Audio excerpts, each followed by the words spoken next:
Bismillahirrahmanirrahim. Assalamualaikum warahmatullahi wabarakatuh. Kali ini Cakrawala Hidayah akan mengangkat topik tentang Imam Mahdi muncul jelang kiamat. Di mana lahirnya dan bagaimana cirinya? Imam Mahdi banyak disebutkan dalam hadis Rasulullah SAW.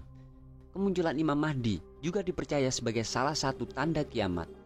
Abdullah bin Harits bin Jazi al-Zubaydi meriwayatkan bahwa Rasulullah SAW bersabda, orang-orang muncul dari timur dan mengikuti Al-Mahdi, yaitu kekuasaannya.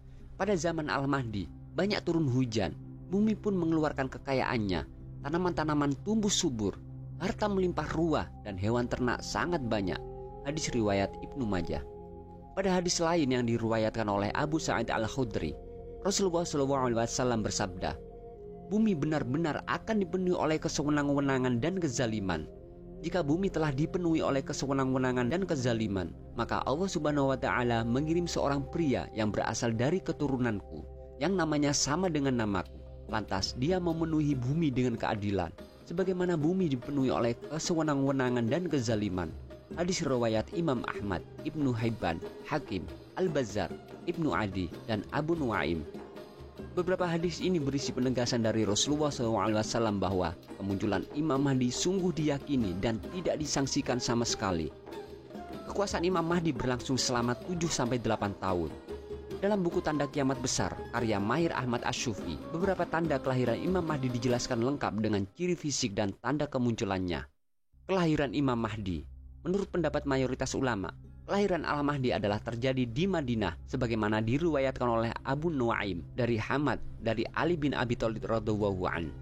Al-Qurtubi telah menyebutkan dalam At-Tazkirah bahwa kelahiran Imam Mahdi terjadi di negeri Maghrib. Tetapi ada pula yang berpendapat bahwa kelahiran Imam Mahdi adalah di Andalusia. Namun demikian, riwayat yang lebih sahih menunjukkan bahwa kelahiran Imam Mahdi terjadi di Madinah Al-Munawwarah. Ciri-ciri Imam Mahdi. Riwayat yang sahih mengungkapkan bahwa ciri-ciri Imam Mahdi adalah seorang pria berperawakan sedang, berdahi lebar, berhidung mancung, beraroma paling harum, berwajah paling berseri-seri, matanya bercelak, gigi depannya berkilau, mempunyai lesung pipi pada sebelah kanan, wajahnya bersinar dan berjenggot lebat. Lalu pada pundaknya terdapat suatu tanda sebagaimana yang dimiliki oleh baginda Nabi Muhammad SAW. Kedua kaki Imam Mahdi adalah jenjang. Warna kulitnya seperti layaknya warna kulit orang Arab dan pada lidahnya terdapat suatu kekeluhan. Jika Imam Mahdi mengalami kesulitan dalam berbicara, dia menepuk paha kirinya dengan tangan kanannya. Dalam suatu riwayat disebutkan bahwa usia Imam Mahdi adalah antara 30-40 tahun. Beliau sangat khusyuk dalam beribadah kepada Allah Subhanahu wa Ta'ala seperti tunduknya burung elang atau nasar dengan kedua sayapnya. Akhlak Imam Mahdi adalah seperti akhlak Nabi Muhammad SAW sebagaimana yang termaktub dalam kitab Asyiyab I Ashrot Asyah. Tanda-tanda kemunculan Imam Mahdi.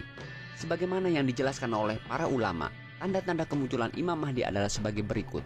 Pertama, sungai Eufrat terbelah lalu memunculkan sebuah bukit emas.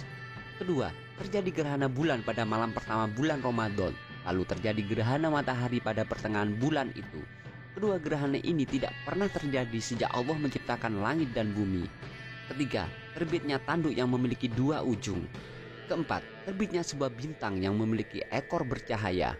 Kelima, munculnya sebuah api besar dari timur selama 3 atau 7 malam. Keenam, munculnya kegelapan di langit. Ketujuh, suatu corak warna merah muncul dari langit dan menyebar ke ufuk-ufuknya, tetapi warna merahnya tidak seperti warna mega. Kedelapan, sebuah seruan yang terdengar oleh seluruh penduduk bumi dalam bahasa mereka masing-masing. Dalam kitab Al-Fitan wa Al-Malahin, Ibnu Katsir menjelaskan waktu kemunculan Imam Mahdi. Ibnu Katsir menyatakan, saya rasa munculnya Al-Mahdi terjadi pada saat turunnya Isa alaihissalam. Jabir radhiyallahu an meriwayatkan bahwa Rasulullah SAW bersabda, Isa bin Maryam turun, lantas Al-Mahdi sang pemimpin berkata kepadanya, imamilah kami dalam sholat. Isa pun mengatakan, tidak, sebagian dari kalian adalah pemimpin bagi sebagian yang lain. Penolakan Isa itu merupakan bentuk penghormatan bagi umat ini, yakni Islam. Hadis riwayat Muslim. Hal yang sama juga ditunjukkan dalam hadis yang diriwayatkan oleh Harits bin Abu Usamah. Mengingat Imam Mahdi mengatakan demikian kepada Isa. Hadis itu menunjukkan bahwa munculnya Imam Mahdi terjadi pada saat turunnya Isa bin Maryam. Beberapa riwayat Muslim dan riwayat lainnya juga menunjukkan hal itu kepada kita. Inilah pendapat yang paling kuat. Artinya, waktu kemunculannya saling beriringan dengan tanda-tanda besar hari kiamat lainnya. Hari kiamat sangat dekat dengan masa Imam Mahdi, sedekat dua ujung busur atau bahkan lebih dekat lagi. Wallahu a'lam bishawab. Wassalamualaikum warahmatullahi wabarakatuh.